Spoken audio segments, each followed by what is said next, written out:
I'm Paul, and in this video, I will teach you how to talk about yourself in an interview or honestly in any situation where you're expected to introduce yourself confidently and keep speaking without running out of ideas so that you never feel stuck again. So just relax, listen carefully, and repeat after me.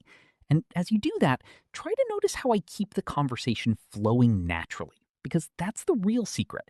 Not memorizing perfect sentences, but learning how to continue. So, yeah, let's begin.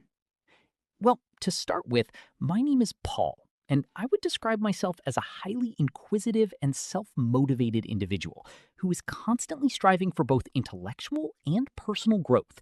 And I guess what really defines me is this tendency to reflect deeply on experiences, rather than just going through life passively.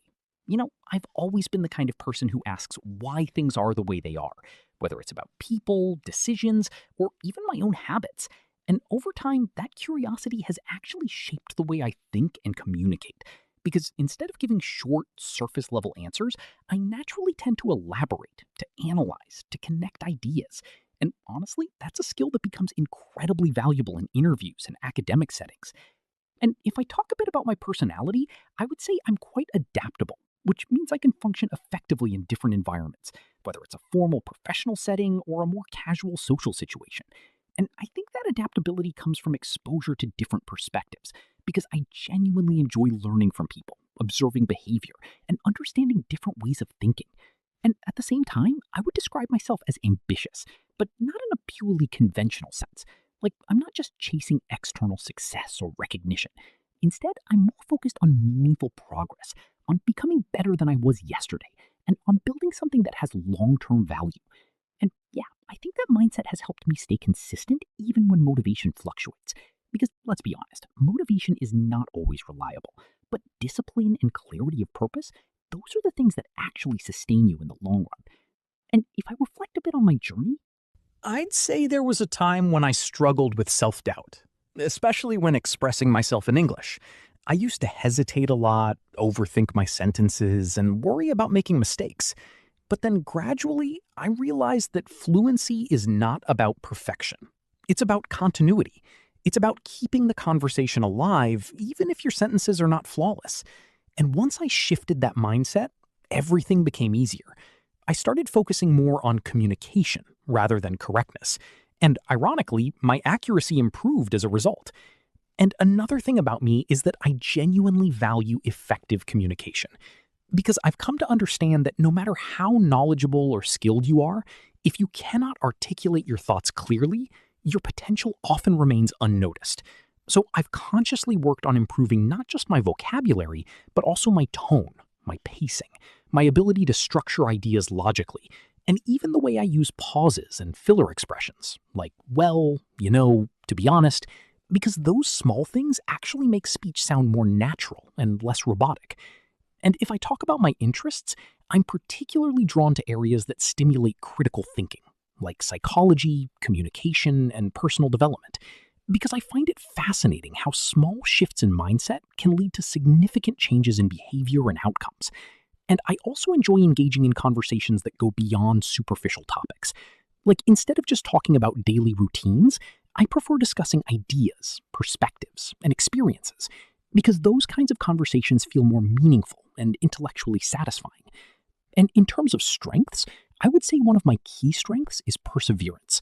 Like, even when things become challenging or mentally exhausting, I tend to keep going. Maybe not perfectly, maybe not at full energy, but consistently enough to make progress.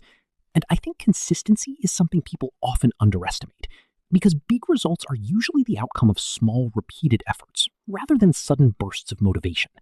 And of course, I'm not perfect. I do have weaknesses. For example, I sometimes overanalyze situations, which can lead to hesitation or unnecessary stress. But I've been working on balancing analysis with action, because at some point you have to move forward even if you don't have absolute clarity. And that's something I've learned through experience, that clarity often comes after action, not before it. And if I were to describe my communication style, I would say it's reflective and expressive. I like to explain things in depth, connect ideas, and make sure the listener actually understands the message rather than just hearing words. And I think that's especially important in interviews because interviewers are not just evaluating what you say, they're evaluating how you think, how you structure your ideas, and how confidently you present yourself. And honestly, I believe confidence is not something you're born with. It's something you develop through repeated exposure, through speaking, even when you feel uncertain, through making mistakes and realizing that nothing terrible happens.